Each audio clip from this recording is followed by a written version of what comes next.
Gitarong o gimahal na ko siya. Pero gibinuangan ra ko niya. Maayong adlaw kanimo DJ Sam, ingon man sa imuha mga suking tigpaminaw. Isapod ko sa ilaha, tigpaminawan pod ko sa imong programa. Ug itago na lang ko sa pangalang Shahad. 26 anyos ko ug taga Bayugan City.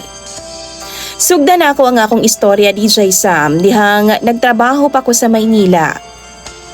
Taod-taod pod ko ay misulod og usa ka relasyon na DJ Sam. Mga tulo ngadto sa 4 ka tuig pod ay ko misalig og usab sa lalaki. Kay gikan man taon ko giluiban na sa akong ex-partner nga maoy amahan sa akong anak. Mao tong pagbuwag namo sa papa sa akong anak, nilarga kog Maynila para manimpalad og apply sa abroad DJ Sam. Kay para sab maka-move on gikan sa akong past. Usa ka adlaw ni ana, na ako'y usa ka amiga nga isa sa pinaka-close nako. Since college pa mi nga close kaayo DJ Sam. Akong gigara-garaan nga i-post ko sa Facebook be. Tapos i-caption kay looking for uyab. Kay lagi masuya manggod ko sa mga amiga nako DJ Sam nga ga-post-post sa ilang mga uyab sa social media. Gisunod pod niya ang ako nga yaga-yaga DJ Sam. Gipost pod ko niya. Ug wa pay 30 minutes, daghan na kaayo naga-add friend sa ako DJ Sam. Ni chat, tapos nakipag-ila-ila. Apan sa kadaghan nga mi-chat nako, do nagyoy usa ka lalaki nga nakapapukaw sa akong kasing-kasing pag-usab. Itago na lang nato siya sa pangalan nga Rico. Si Rico DJ Sam, batchmate nako siya sa college. Apan wa mi niya nagkaila pag-ayo, kay lahi manggod siya schedule. Siguro nakakita na ko niya, pero wa lang yun ko kamayong jud. Mga May to DJ Sam nagsugod mi og chat-chat. Way oras nga di mi magtawganay, kay naaman siya sa Mindanao nagwork. Nya ako naa sa Maynila. Pagpanglabay sa pipila ka buwan DJ Sam, nilawm ang among pag-ila-ila ni Rico. Kanang feeling bitaw nga gaan kayo nga akong loob sa iyaha. Same vibes mi, same sab mi nga ikapito. Na siya'y kinaiya nga kinaiya sab na ako. Mga buwan sa September 2024, DJ Sam, na-hire ko para abroad. Mauto, nagdesisyon ko nga muuli una sa Mindanao kay taod-taod sab ko nga wa kauli. Mga tuig pod kapin DJ Sam. September 21, 2024, niuli gyud ko. Maskin pila lang ka days flight na nako pa abroad DJ Sam. Kay para makauban na ako ang akong anak og pamilya, maskin sa hamubo lang nga panahon. Usasab ni ana, gusto sab na akong makita si Rico. Mauto pag uli na ako DJ Sam, gisundo ko niya. Kay gabi naman kaayo og nangita mig hotel para naami masudlan DJ Sam. Bahalag pila lang mi ka oras nga nag-uban, kay iyaha sab duty pagkabuntag DJ Sam alas 6. Wa ko kasabot sa akong gibati, pagkita namong duha. Nakasmile siya sa kuha DJ Sam ug niingon siya nga, "Hi." Gikilig yun ko pag-ayo. Mao to maskin pila na mi ka oras og uban, kay mobiyahe pa ko pauli sa amua. Pero katong usa ka gabi DJ Sam nga nahitabo namo, pinaka-memorable to sa akong tibuok kinabuhi. Nalipay kaayo ko, nga nipitik pag-usab ang akong kasing-kasing. Sa kadaghang nanguyab na ako DJ Sam, sa iya harajud na ako na feel ang gugma. Mga 4 ka oras rajud ming nag-uban.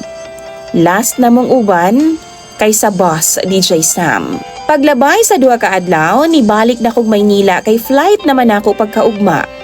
Apan among relasyon ni Rico, parehas ra gihapon. Ga-communicate gihapon mi pinaagi sa chat og tawag. Wa na ko niya mahatod sa airport pa para Maynila DJ Sam kay busy man siya sa iyang trabaho. Misabot rasab ko. Milarga na ko pagawa sa nasod. Nakahila ko while nag-chat mi ni Rico DJ Sam. Dagan kayo siyang mga habilin sa ako ang mag-amping daw ko dito. Mukaon sa saktong oras ug dili magpabaya sa lawas. Nalipay kaayo ko. Nga wa gihapon mausab si Rico DJ Sam. Naagi hapon ang iyang pagka-concern sa akoa.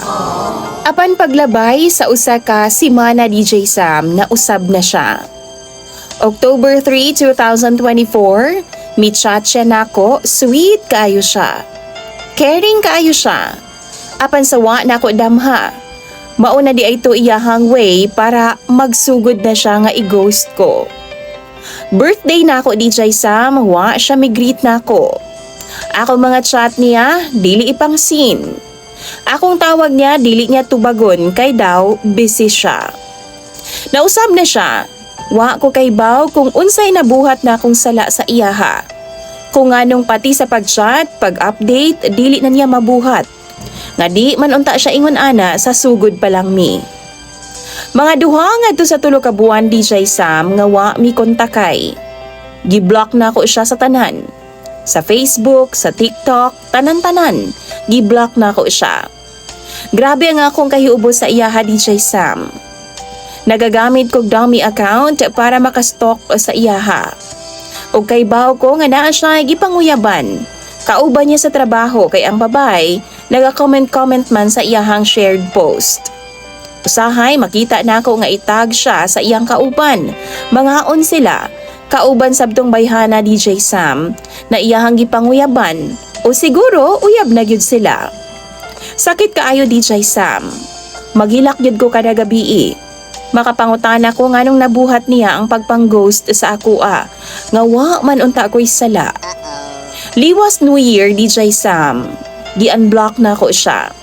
Nigreet ko niya og happy birthday. Kaabi kog mo reply siya DJ Sam apan ni-reply lang siya og salamat. Maura to.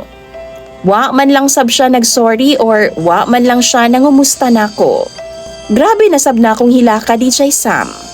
Sakit kaayo. Kaabi ko siya na ang lalaki nga para nako. Apan di man sabday siya kontento. Gi-block na ako siya pag-usab DJ Sam. Mga May 2025 ay hanapod na ako siya gi-unblock. Kay abi na ako totally okay na jud ko. Ni-chat siya nang umusta sa akoa. Ug ako siyang giaway pag-ayo DJ Sam. Mga tanang sakit akong napagawas jud sa iyaha. Ako siyang gipaangkon nga uyab gyud niyang babae DJ Sam nga ga-comment sa iyaha. Apa ni deny siya. Nangayo siya pasaylo sa ako DJ Sam sa iyahang nabuhat. Sa iyahang pagpang-ghost daw ko na nako, wa gyud daw siya maana DJ Sam og long distance nga relasyon. Kay naasab siya'y trauma daw kaniadto. Muangkon ko DJ Sam, wa jud ko ka move on kay Rico. Gipasaylo na ako siya. Sumauto, nagbalik ang among communication, apan lulubog lilitaw gyud siya. Mutsyat ra ganahan kay kuno busy kaayo siya. First week sa June DJ Sam.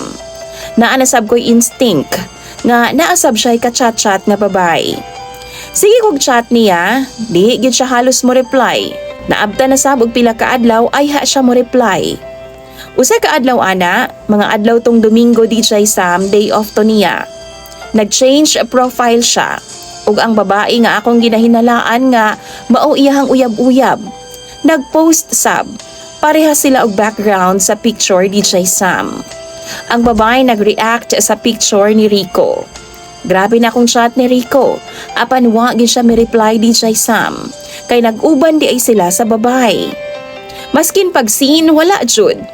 Kabaw ba ka atong gabi una? Grabe na akong hubuga. Grabe na akong suka og hilak. Hapit pa kumiambak sa 5th floor DJ Sam nga hagdan. Kay wa naman ko'y pamuot. Grabe. Hapit ko mamatay atong gabi una. Grabing tambag sa akong mga kauban nga i-let go na daw nako ng tawhana. Kay puros ra daw sakit sa dughan ang iyang gihatag sa akoa. Na-feel na ako DJ Sam nga ikauwaw ko niya. Kay sukad, wa asab ko gipost niya sa Facebook. Wa asab ko na paila-ila sa iya mga barkada or pamilya man lang. Makaana gud ko DJ Sam. Wa na bagyo'y magmahal nako isip usa ka single mom? Wa na bagyo'y mudawat nako. Nga kung buot hunahon-naon, na ako'y maayo nga trabaho diri sa abroad. Usa ko ka assistant manager sa usa ka kumpanya. Apan na wow kaayo ko atong higayuna nga nasudong ko sa ako mga under nga mga Pinoy DJ Sam. Nga halos pakamatya nako ang usa ka lalaki. Sa karon DJ Sam, ako na gid siyang gi-block. Ug wa na ko'y balita niya. Medyo okay na pud ko. Wa na kaayo ang sakit. Usahay makadumdum ko pero ako na lang ilingaw-lingaw ang akong kaugalingon na para di ko maguol. Maong sa mga single mom nga parehas na ako.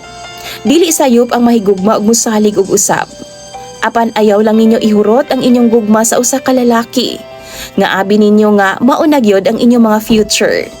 Pangita mong lalaki nga dawat mo og dili mo ikauwaw. Sa karon nagpabili na lang kong single DJ Sam. Nag-focus ko sa akong anak ug paggasto sa pag-eskwela sa akong mga igsuon ug pag-umangkon sa college. Di na ko anang gugma-gugma kay ilad ra gihapon. Pero unta pohon na ay lalaki nga para sa ako ang ihatag sa Ginoo. Diri na lang kutob DJ Sam ug daghan kayong salamat and God bless. Imong sender ug follower, Shahad.